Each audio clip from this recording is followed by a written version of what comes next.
Yeah. Which one is jump to this conclusion? Oh, it has a voice playing out. Whichever one you want me to use. Well, then just come up.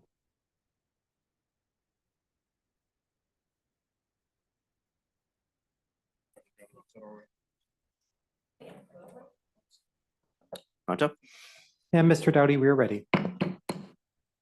Good evening. Welcome to the District 225 Board of Education meeting. Madam Secretary, would you please read the roll? Mr. Doughty, Here. Mr. Glowacki, Present. Ms. Mullenbeck. Here. Mr. Schein. Move to item 2 on our agenda is approval of the agenda for the meeting. So moved. Yeah, second.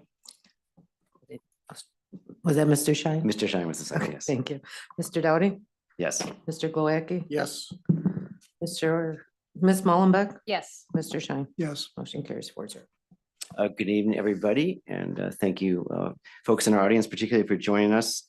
We are now heading into our final several weeks of the year. We have many of our really special end-of-year events coming, musicals coming this week, proms, retirements, APs and finals, and graduation all ahead of us. It's a really, really exciting time for our district. This evening, we have a number of topics on our agenda. We have our opening chance at community comment, our board and superintendent reports, followed by our consent agenda. And then we have 5 items on our regular agenda. We're bringing back our energy savings program for any final discussion and a vote this evening. We also have our vehicle bids for driver's ed education vehicles. The Glenbrook North Student Support Reconfiguration Project, a couple of policies, and then the proposed 25-26 calendar. So thank you all for being with us again this evening. Item 3 on our agenda is recognition of community visitors. I don't believe we have any tonight who want to join us speaking at the board. I just remind everybody how much we appreciate any input we get, whether it's at a meeting or by email or phone calls or texts or however you give it to us. It always helps us, and we always appreciate that input. So please keep that coming. It helps us be as responsive and the administration be as responsive as possible. Item 4 on our agenda are board and superintendent reports. Dr. Johns. Thank you, Mr. Doughty. Just to reiterate, there's a great deal of excitement about the upcoming Glenbrook musical that you previously mentioned. The show begins this week, and I know that a number of us will be attending. I have to apologize. I have a wedding to go to, so I won't be able to join the really wonderful foundation event that's held every year. I know a number of the people at the table will be able to attend. I've been part of the planning process and in the conversations. I think you'll really enjoy what the foundation has put together this year, as we're always grateful for the work that they do to support our students and the programs that we have here in the Glenbrooks. I also want to thank everyone who's part of that show. As you know, there's just incredible amount of time, energy, and dedication that goes into the show like this by our staff and students. And it's always a pleasure to see them. And it's the payoff when the curtain comes up is always worth all that work. And we're very grateful for them. At our next meeting on the 13th, we'll provide the unveiling of the first full cut of the strategic plan. We will get it out to you in advance. I'm very proud of this work. It's a highly iterative process that we have gone through that involves staff, students, parents, and community members. They are very proud of their work, as they should be. It sets a clear course for the future. It is obviously unique to the Glenbrooks, as you'll see, and continues the important work that we have dedicated a lot of time to in the Glenbrooks. And I think it will ensure that we are a district of excellence well into our future. With that, I'm going to turn it over to Dr. Georges, who's going to give us, start off with the update. I'm sorry, Dr. Scott, who's going to start off with our GBN update. Yes. Good evening. First, starting off with our dance team trip to New York City. They toured Radio City Music Theater. They walked the Brooklyn Bridge, as you can see here. They saw the 9/11 Museum, and they took classes at Alvin Ailey American Dance Theater. And they were also able to see Alvin Ailey perform and see Six the Musical. So what a great trip that was.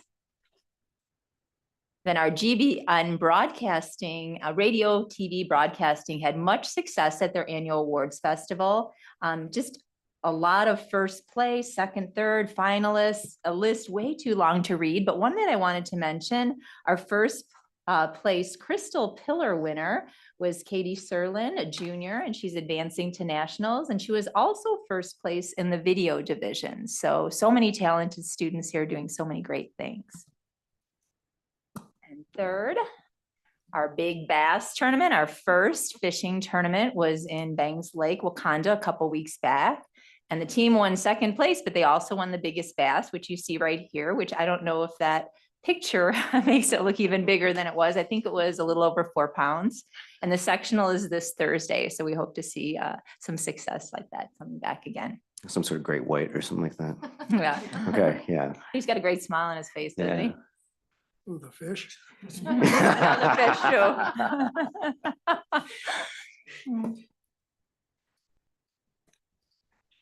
All right, well, thank you, Dr. Scott. So tonight I'd like to showcase a very special partnership between the students of Glenbrook South and Onward Neighborhood House in Chicago. At Onward House, individuals and families are able to access a variety of programs that serve their immediate and long-term goals through a unique service, blend of services. And our students at GBS have partnered with them for 50 years to provide tutoring and other support. So I'd like to show this brief video about this historic and impactful partnership that I hope will last another 50 years.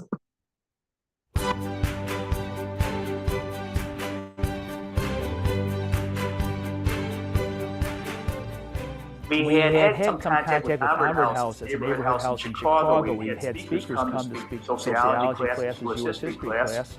And we called Onward House and said, could you, do you have a need for tutors? Once a week, on Tuesday evening, they said, sure, we'd be glad to have you. We've been down at Onward House since 1974.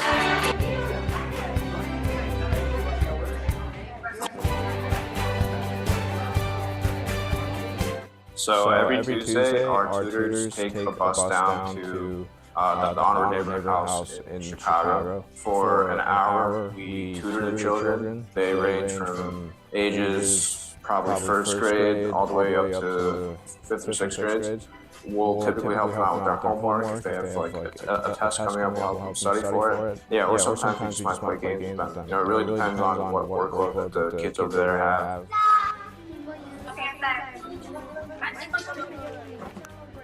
Yeah, I really like the fact that I can give back in a way that's really fun. This, you're actively like seeing the impact that you can make every time as you interact with the kids, and they get really excited to learn, and it's just really exciting to be able to have such an active role.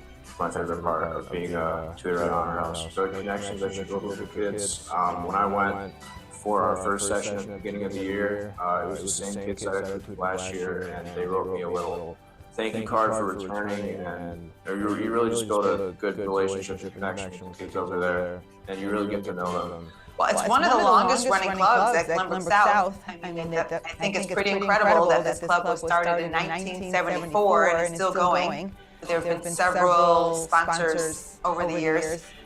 I just think the partnership between Onward House and Glenbrook South is so strong that it survived all these years. You know, we kept it going through COVID, and it's just incredible that we have this long-standing relationship. It's great.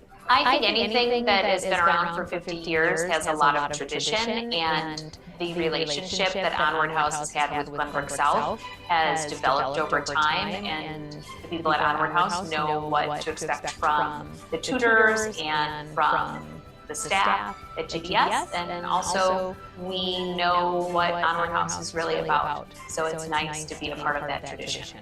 It's really nice to know that like we've been able to have this long-term connection, and it's going to continue for years into the future. I guess have a lot of fun here. I like playing with my friends here.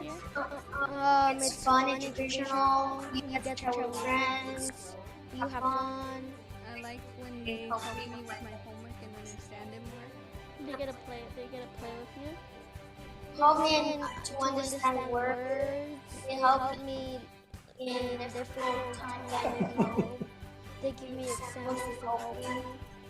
They very right. They kind of like give us an example until I get it, and they're really helpful with that.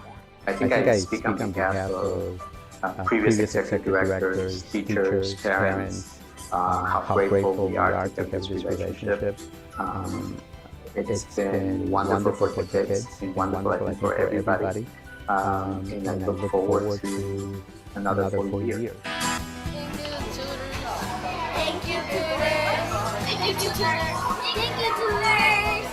Thank you, tutors.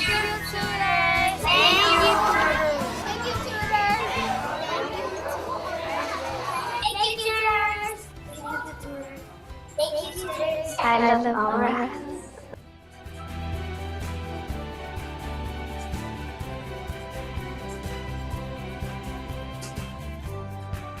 All right, thank you, principals. Mr. Doughty, that's it for our updates.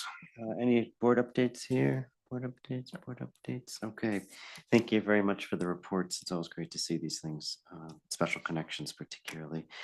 Item 5 on our agenda is our consent agenda. Dr. Johns, are there any adjustments to that? There have been no adjustments since the publication of the packet. Okay, I'll entertain a motion to approve the consent agenda. So moved. Second. Any discussion? Mr. Doughty, Yes. Mr. Glowacki. Yes. Ms. Mullenbeck. Yes. Mr. Shine. Yes. Motion carries 4-0. We now move to our discussion and action part of our agenda. We have 5 items I mentioned at the outset. The first is our energy contract. We are on our second reading tonight. And I just want to say before I turn it over to Dr. Johns and then Dr. Gravel, the administration's been working extremely hard on this now for months. I think we're well into our second year of some of the initial efforts. Tremendous work by committees here. These are solid and great ideas for economic sustainability and curricular growth for our students. We raised a number of questions last time. They've been addressed further. What was already an extensive and thoughtful memo. I appreciate Dr. Gravel and Dr. Patek, who may or may not be here, and all the, there you are, Dr. Patek, good to see you. And all the others who are working behind this to get those addressed. It's a really terrific rendition of what we want. It's a fuller economic picture of the elements in our cash flow. It's a clear set of definitions, a finer description of the diligence and sourcing that went into this enormous amount of work.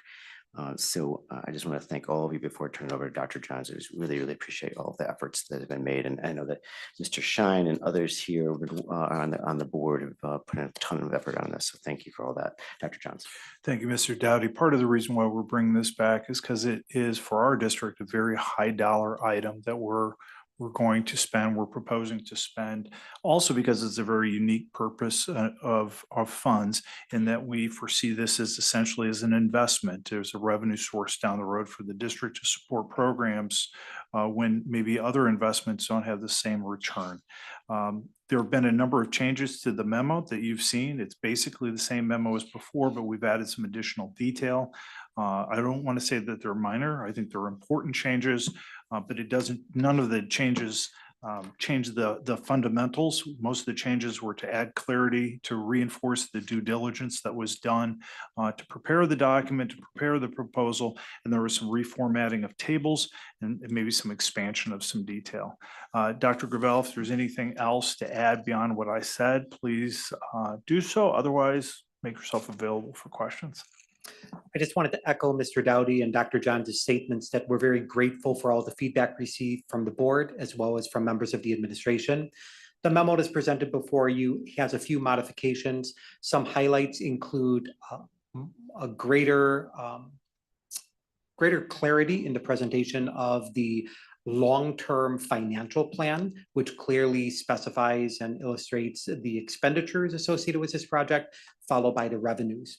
The ultimate goal to have the project fully paid back in approximately 5 years, but technically about 6 years when you look at kind of the lag in getting the project started. Want to also highlight that some questions regarding the physical security of these types of batteries were raised, and we worked with our safety and security team as well as our external partners to identify specific types of motion activated cameras, different detection tools, and things of that nature that will become part of our larger safety security system that we already have in place. The only other element I would draw to your attention is the reality that while the board, we anticipate will take action this evening to approve the project, there's still a bit of a runway that we need to travel down. First and foremost, after the board's approval, the administration will engage in contract negotiations with the identified partner, Convergence Energy. Will then directly proceed into conversations with ComEd, who ultimately needs to approve the project before it moves forward.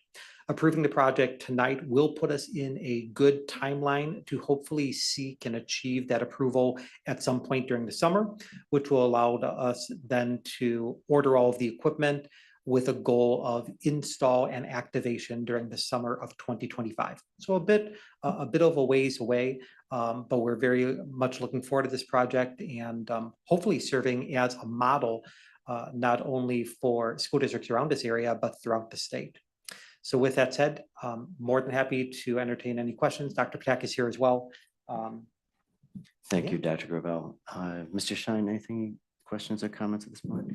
I appreciate seeing the interest expense and the revenue, on both sides of it over the duration of the project. It's always helpful, and there's, loss in costs when you use money for something else. So that was actually an important thing to include. So thank you. Ms. Millenbeck, anything? I did have actually a question and a comment. So my question was we started looking at this, we were looking at a 5-year timeline. It's now a 6-year timeline. I know that there's some additional detail in here, like the interest, for example, that got added. Is that what accounts for the difference, or where is that coming from? So one of our challenges is the fact that the project can't start until it receives Commonwealth Edison approval. And then there's also a delay on being able to capture the rebates. It has to be activated and turned on. And so when we looked at the overall start to finish and reviewed the contract specifications, it's closer to about a 5.5-year payback. That again is assuming a very conservative approach that revenue is not going to come in on an exact timely basis. If we look from our best estimates, we think that the project will be paid back within year 4 to 5, but just being a little more conservative and being very clear in the memo to make sure that if one day Dr. Patak or myself are not here, everything's clearly outlined for future individuals. I did appreciate the edits made to the charts to break it down into the 5 years. That was really helpful to be able to look at what's happening in terms of cost and revenue over time. This is more of a comment. And I don't know that this is necessarily the best type of memo to do this with because of the significant changes to the tables. But it is, I think it would be helpful when we have when we come back and change a memo that's been presented to the board to do some sort of red line or something to highlight what the changes are. Because you can parse through it and figure it out. And I know, like as I said, certain documents don't lend themselves very well to that sort of comparison, but I think it just might make it a little more efficient going through it and trying to figure out exactly what the details are. So just a comment for future. But as I said at our last meeting, I do think that the amount of work that's gone into this is really,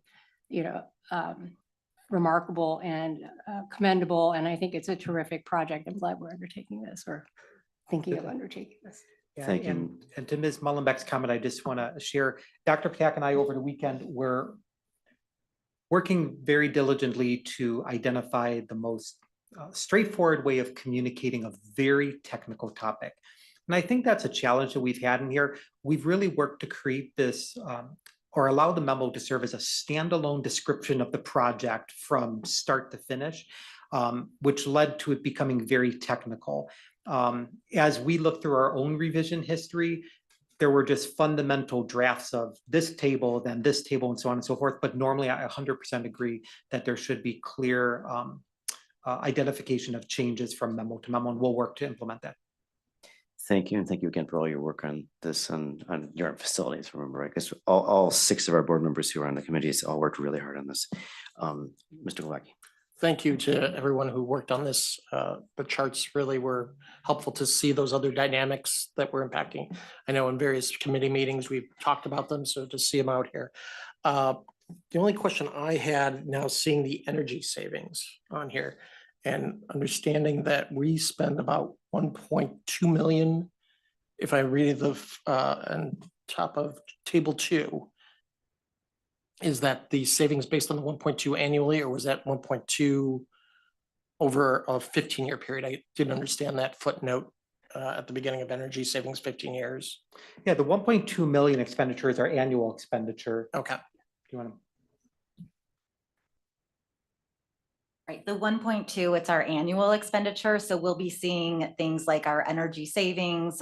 That's a number that's over 15 years, so that'll start to deduct from the energy savings, as well as our capacity charges and the transmission charges. Those all build into that 1.2. But again, these figures are over 15 years, which is why they look so large. Okay, well, that's what I was looking down then at the chart table 3, where we have energy savings then calculated. That's based off of that 1.2 that we're currently spending. Yeah, so where's the energy savings? It's the middle of chart table 3. Yeah, so the energy savings, that's our supply cost. So the 1.2 million, it's made up of two pieces. One is the supply, so that's actually the kilowatts that we're using. And then the second are charges we pay to ComEd for the infrastructure distribution. So kind of more of our fixed costs. So up in table 2. Well, those don't really go away. Those don't go away, but. Well, so some of those do. So some of those transmission charges with our, the transmission cost you see in the table above, and also the capacity charges, part of those charges are reflected in the distribution, which is part of the 1.2 million. Okay. So then going back, I guess my question then, years 11 and 15, the 203,000 we saved, that is based off the initial 1.2 that we're estimating currently, or were you decreasing as time was progressing? So the energy savings increases slightly as time progresses to take into account just increasing electricity costs. So that's based on increasing electricity costs using what our current kilowatts are. Exactly. Okay. Yes. All right. Yes. So I was just trying to figure that out as we're Yeah, so it's projecting. based the calculation is just based on the size of the solar arrays that we're putting on the buildings. Strictly on that, not about. Strictly on that. Not on battery usage. Okay. Correct. No, thank you for that clarification. And thank you for all your work on this. Okay, any other questions or comments, folks? Okay, Dr. Johnson, anything else? No, if the board is ready, we'd appreciate a vote on this matter. Okay, I think that's fine too. You guys have nothing else to add? You maybe put a few minutes into this over several months, so. All right. I move that the Board of Education authorize the administration to enter into a guaranteed energy savings contract with Convergence Energy in the amount not to exceed $9,572,882, contingent upon the necessary approvals from North Cook Intermediate Service Center, Regional Office of Education, the villages of Glenview and Northbrook, and ComEd. It is also recommended that the board direct the administration to prepare the necessary resolution to perform a one-time transfer from the Operations and Maintenance Fund to the Capital Projects Fund for the initial capital expenditure associated with the guaranteed energy savings contract. Second. Any discussion on this? Okay, hearing none. Need a second? I thought I. Ms. I second Mullenbeck. Ms. Mullenbeck, yeah. Ms. right. Mullenbeck? Thank you. Okay, sorry, Mr. Doughty? Yes. Ms. Chloe? Yes.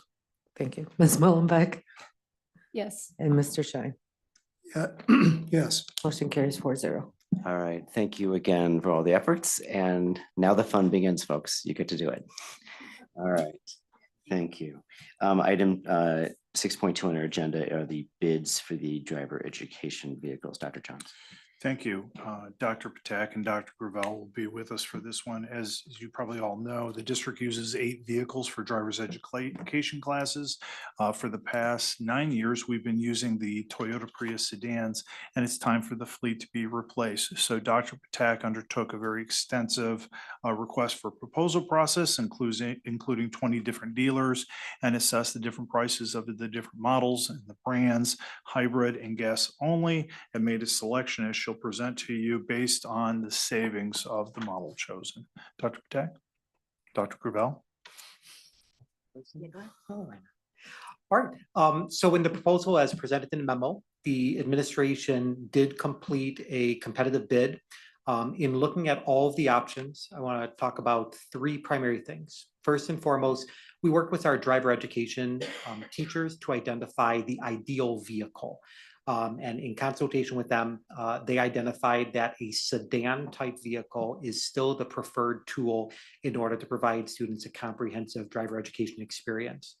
We did go also beyond just our teachers in-house, and we talked to other high schools and also private driving schools, and found that the majority of instructors and schools still do utilize a sedan. One of the challenges associated with that is there are not as many manufacturers that still have sedans available as part of their lineup.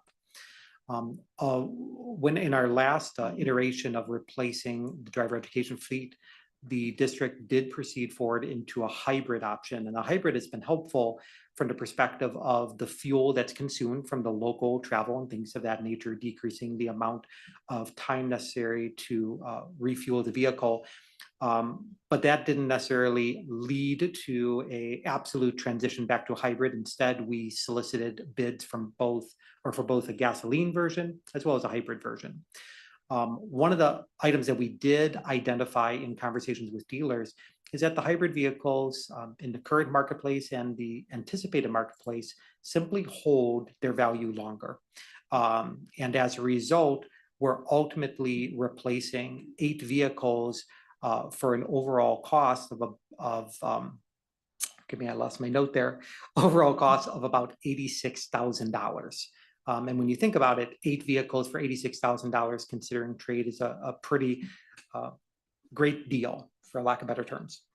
Another element that we did want to share was, as we looked at the sedan and looked at the hybrid, we did consider going back with the Prius, but again, based on feedback from our driver education teachers, some of the Prius's technology, design, and interface was a bit more, or a bit excessive to some extent, that they preferred the Corolla model instead. So presented before you is a summary of all of the information. Dr. Patak has worked with all of the dealers to make sure that we have refined the proposals. And the only other element here that's worthy of note is the supply chain for vehicles still is a bit challenging. And in all likelihood, upon approval of the board, we'll start receiving these vehicles slowly, but we do anticipate having all of the new fleet prior to the first day of the fall semester. So Dr. Patak and I are happy to answer any questions. Thank you, Dr. Gravel. Dr. Jones, anything else? No, thank you. Okay, Ms. Palmbach, any questions or comments? I'm just curious, did you consider electric at all? Do you want to take? Yeah, the electric vehicles for a sedan, even looking at like a Kia model, or the Nissan has a model, they were more in the $38,000, $40,000 range. There is a nice little Nissan Leap, I think it's called, and that was closer to the 30,000, but it sounds like that's actually being discontinued because they're focusing more on their next vehicle, which again is in the $40,000 range. So really it was the price point that led us not to look at that. And from a mileage standpoint, we don't put a lot of miles on these vehicles, so we decided to stick with the hybrid. I just thought, since we had these solar panels now.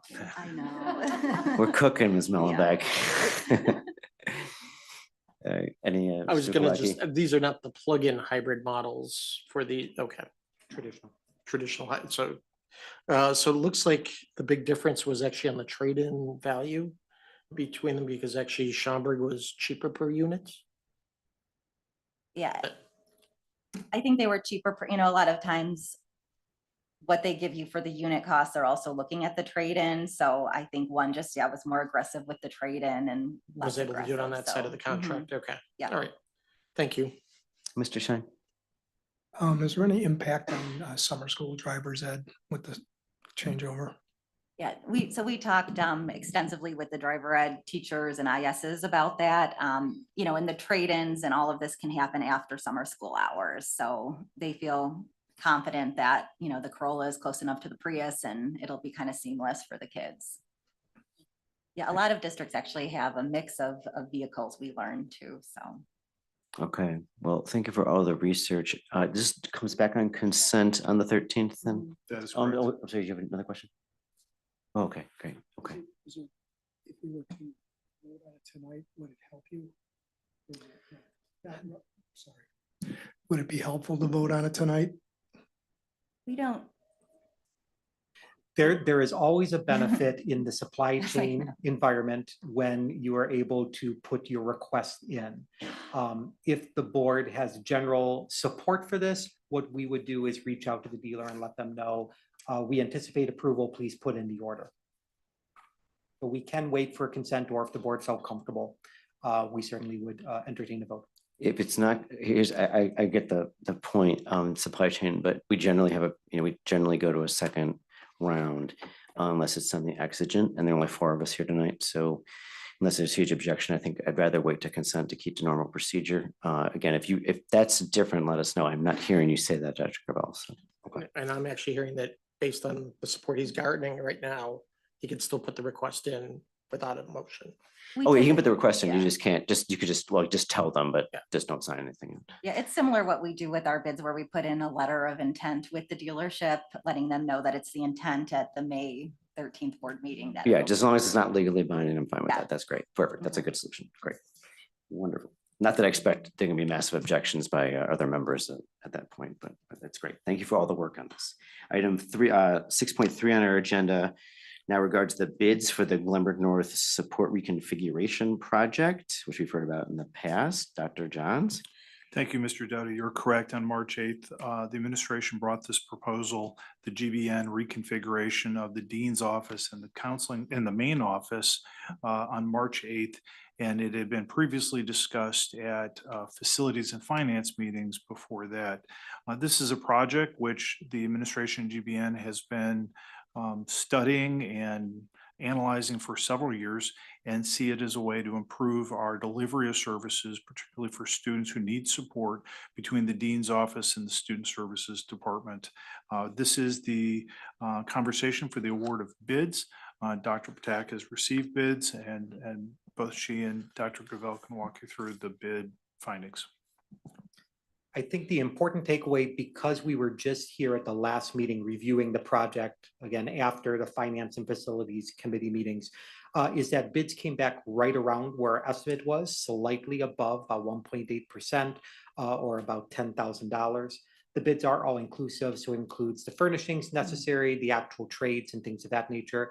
And Dr. Patak and I would entertain any questions the board has. Otherwise, our ultimate request would be for this to be approved on consent at the next meeting. Okay. Ms. Mullenbeck, any questions or comments? Just to clarify, because I believe I'm reading this correctly, but at the top of page 5, when we're talking about the cost. So we had the board had approved a budget for capital projects that was roughly 4.2 million, and then approved bids for 3.5. So we had this delta, and that's where the funding for this is coming from. So we're still coming in under budget. However, the bids for that, now that you've gone out and gotten bids for this project, they're slightly higher than the 475, but we're still coming in. Okay. It just read a little funny to me, but I thought I followed it through. Okay, thank you. Mr. Glowacki? No additional questions. Mr. Schein? Costs for Nicholas and Associates. Yeah, so Nicholas and Associates would be the standard 6.5%. So that is not reflected on here. We can add that if this comes back on consent, we can go ahead and add that fee in here. What about the architect? And the architect would be the same. So the actual cost is probably another $40,000 or $50,000 here. Right. Okay, so I'll understand that. No, I appreciate your point in That's a noting good that. point. We'll add that into. Yeah, the that's memo. typically what. That should be in here. Yeah. I agree 100% with that, yeah. But does that, even with that addition, I think, are we still within the 761 in savings? Yes. Yeah, because your max would be approximately 600,000. We're heading to like 600,000, all right. Okay, yes, this definitely, it's all should be on our tables, and Mr. Schein's right about that. If you would add that for consent, because other than that, any substantive questions? No, thank you for that point. I think it might be helpful just in that paragraph then to just set out what the original budgeted amount was, and that gives us, our top line that We'll put it into bullets. yeah, something like that. Yeah, and then you can just see the whole math straight Exactly. down, which is the We're easiest. still doing good, Yeah, no, that's all good with that. And this is come back on consent on the 13th, and then this project is this summer then? Yes. Thank you for all our work on that. Now we go to item 6.4, policy update. We have, I believe, a couple of policies on first read tonight. Dr. Johns? Thank you, Mr. Doughty, and Mr. Swanson will help me on this one. We have 2 policies. As you know, We've embarked several years ago on the long process of updating our policy manual. In some cases, there's been court case changes. In other cases, there's operational changes to how various offices or departments work. In tonight's conversation, we have two policies. The first is the administration of medicine that has been worked on for a couple sessions of the policy subcommittee. And the second one is our voluntary benefits to ESP, which is more or less a reclarification or a reiteration of benefits that the staff, our senior ESP staff were getting. If I can, I'll just go ahead and dive into it, and Brad, pick up where I leave off, if you would. In the policy changes that we're making for the administration of medication, we're acknowledging changes in laws and establishing some safety practices. For example, reiterating the asthma, undesignated asthma medicines to the list of emergency medications that a nurse or a trained personnel can administer. Additionally, we acknowledge that there are other medicines that families may want their child or their student to have, and this creates a mechanism so families can do that in a way that is safe for the student, protects other students and the district, and is not unduly burdensome, so that the situations where people are hoping that a student doesn't get caught with medicine, they don't have to worry about that as long as they complete the emergency medical procedure process that is outlined in the policy. Mr. Swanson, if you want to pick up from there on any details that I've glossed Absolutely. over. Thank you. The only couple points that I would add is on the first page in section B. We added clarification language to the process or the types of requirements that are necessary for self-administration of medicine. So you do have some language there for when a student is able to self-administer some medication during the school day, or also very importantly, after school activities, even such as overnight trips or excursions, field trips, etc. So you do have some bullet points that clarify how that can occur.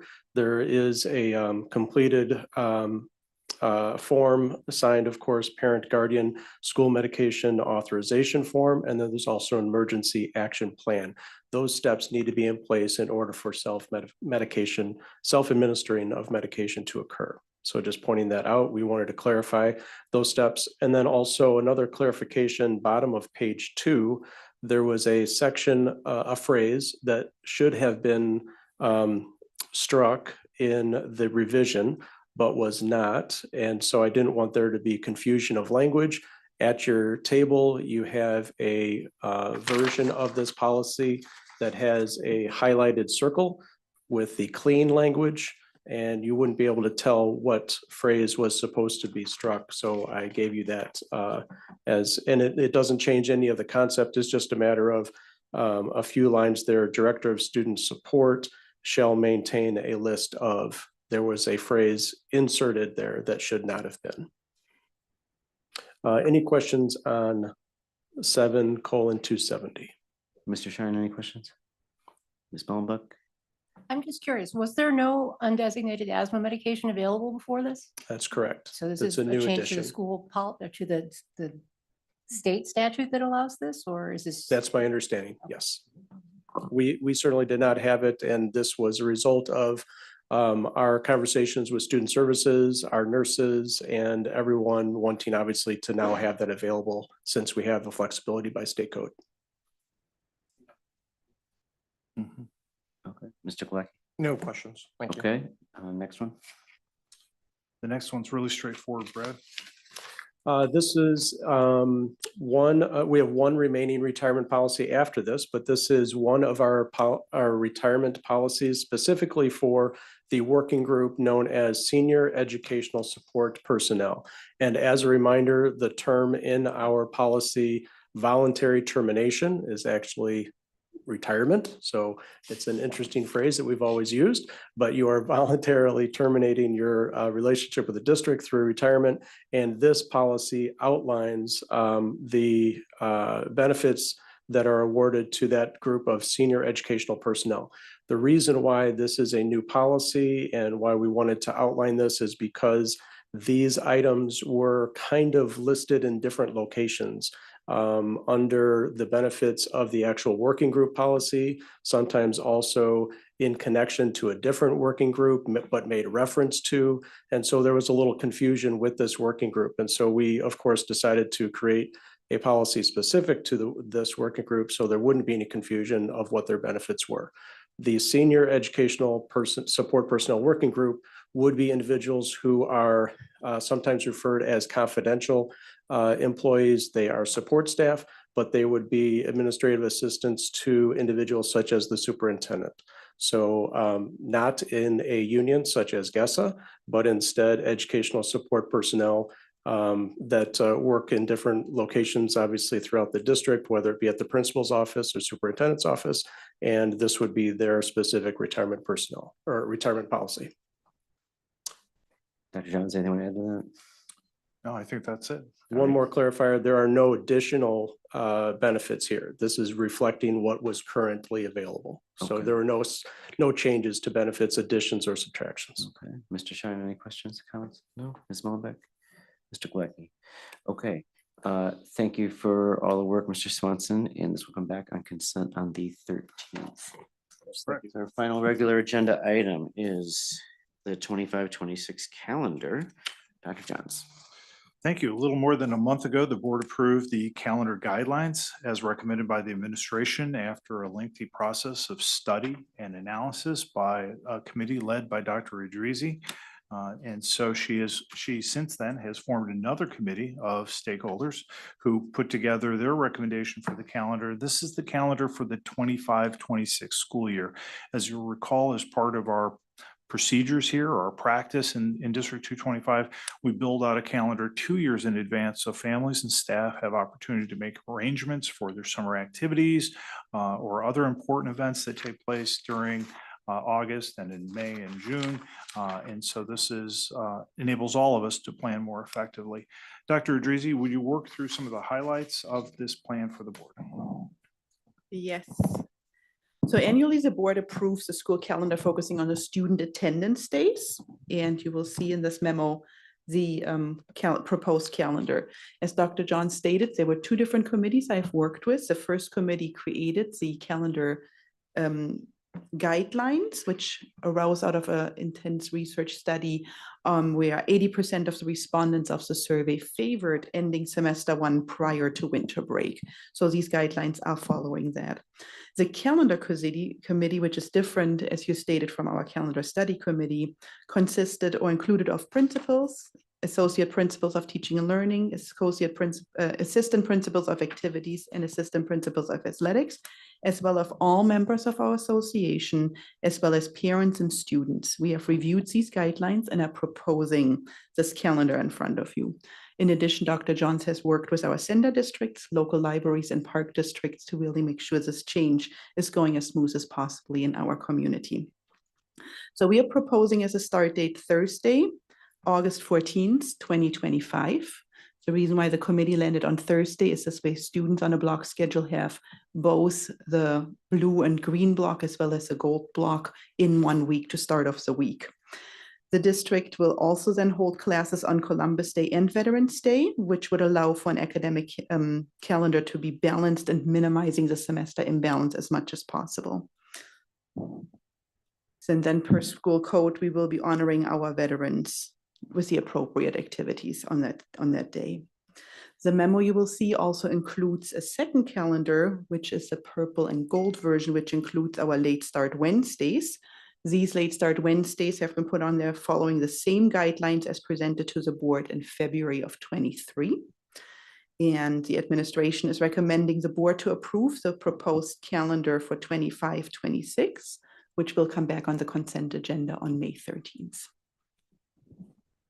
Thank you, Dr. Idrizi. Anything else, Dr. Johns? I just want to point out, and this was discussed in the guidelines conversation, this calendar meets the expectations of the ISB in terms of the number of days of attendance that our students need to attend. Thank you very much. Thank you for all your work and the leadership with your committee. Ms. Mullenbeck, any questions or comments? Just a comment. So when I looked at this and went back and compared to this year's calendar and then next year's calendar, I think ultimately, what we're seeing is a calendar that starts 1 week earlier at the beginning in August and ends 1 week earlier. And so it's pretty good in terms of not being extremely disruptive, in my view. And then in terms of the imbalance, how many days imbalance do we have between the two semesters? 6 days in balance, which falls within the guidelines. 8 days. And in the spring, we often have testing days, and that's where the larger number of days is. Okay, thank you. Mr. Blackie? So clarifying, that was my same question about the imbalance and stuff. So your second semester is longer because of the testing days, if I'm following correctly? We wanted to honor to start as late in August as possible. And therefore the 14th was the recommended date. The imbalance was needing to stay between 4 and 8 days. So 6 days was a good medium there, knowing that the second semester has those testing days. So if you. So we had to work those testing days in there. Okay. Yeah. Thank you for that clarification. Mr. Shine? Is the Wednesday before Thanksgiving a day that we marked as a mandatory as part of the model? An off day. Wednesday before Thanksgiving is a non-attendance day for students and staff.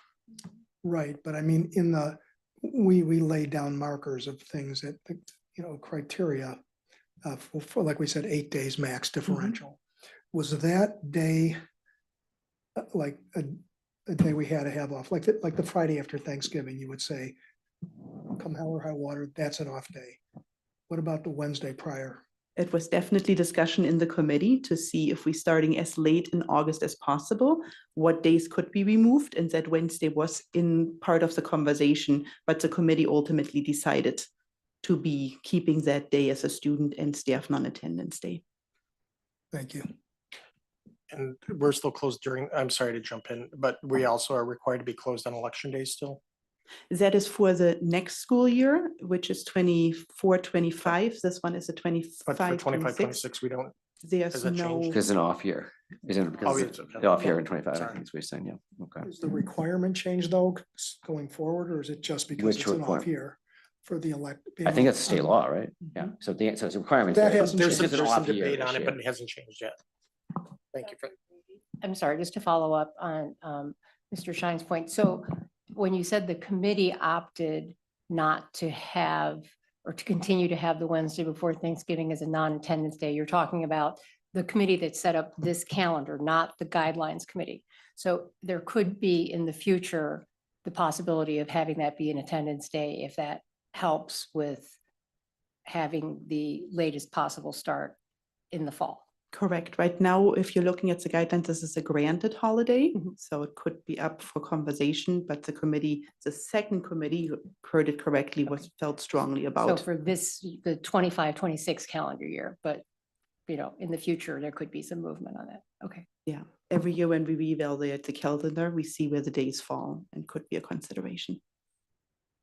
Any other questions or comments, folks? Okay, thank you for this work. This has been a long road for our district, but we're coming out, I think, in a good place. And I particularly want to underscore the ongoing efforts to communicate with our park districts, our villages, our families, because so many of our families are in multiple districts as their kids are at different stages. So that coordination with other districts as well could not be more important. And it may seem more theoretical a year and a half in advance, but it's coming and really appreciate that. And of course, internally with our teachers, we have to make certain adjustments as they do the work to make sure everything is as balanced as possible. So thank you for the ongoing work and the early efforts on that. And if we can be supportive in that respect, of course, always let us know. So we'll bring this back on consent, people, on the 13th of May. Item 7 on our agenda is a review and summary of our meeting. We had our board and superintendent reports. We heard about the musical, strategic planning coming back on the 13th. An excellent trip to New York, our success in the broadcasting area, a very large fish, and a really touching video about the Onward House. Half a century is a really long time, and it does really speak to a lot of the ethos of this district that we're able to have those sorts of connections. So thank you to all who are involved with that and that continuing leadership and good role modeling. We did approve our guaranteed energy savings contract. We also will be bringing back the award of driver education vehicles back on the 13th, along with the award for the bids on the reconfiguration project. We also have 2 policies coming back on the 13th for consent. And finally, also on consent, the 25-26 school year. Item 8, possible topics for future board meetings, to let me or Dr. Johns know about those. We do have closed session tonight, which item 9, to consider the appointment, employment, compensation, discipline, performance, or dismissal of specific employees of the public body or legal counsel for the public body, including hearing testimony on a complaint lodged against an employee of the public body or against legal counsel for the public body to determine its validity. Collective negotiating matters between the public body and its employees or their representatives, or deliberations concerning salary schedules for one or more classes of employees, and litigation when an action against, affecting, or on behalf of the particular public body has been filed and is pending before a court or administrative tribunal, or when the public body finds that an action is probable or imminent, in which case the basis for the finding shall be recorded and entered into the minutes of the closed meeting pursuant to sections 2C1, 2, and 11 of the Open Meetings Act. So moved. All in favor? Aye. Motion carries 4-0. All right, 5 minutes to close. Do you guys just want 4 or 5 minutes?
And Mr. Doughty, we are back. Okay, we are back in open session. Item 10, possible action regarding topics discussed in closed session. Item 10.1 is an educational support personnel to be released, reduced, rehired, or honorably discharged. Entertain a motion. I move that the Board of Education approve the resolution of honorable dismissal of educational support personnel as reflected in closed session. Mr. Doughty, Yes. Mr. Glowacki, Yes. Ms. Mullenbeck, Yes. Mr. Schein. Yes. Motion carries 4-0. Item 10.2 regards a memorandum of agreement with the the Glenbrook Education Association. I move that the Board of Education approve the agreement with the Glenbrook Education Association, known as GEA, as discussed in closed session. Need a second, please? Second? Any discussion? Hearing none? Mr. Doughty. Yes. Mr. Glowacki, Yes. Ms. Mullenbeck, Yes. Mr. Schein. Yes. Motion carries 4-0. And finally, item 10.3 regards the 10.3, yes, revised 2022-2023, 2026-27 negotiated agreement. I move the board approve the instructional assistant compensate, sorry, I apologize. I move that the board ratify the negotiation agreement with the Glenbrook Education Support Staff Association, also known as GESA. Second. Any discussion? None? Mr. Doughty. Yes. Mr. Glowacki, Yes. Ms. Mullenbeck, Yes. Mr. Schein. Yes. Motion carries 4-0. Item 11, adjournment motion. So moved. Second. All in favor? Aye. Motion carries 4-0. Thank you very much. Thank you for staying.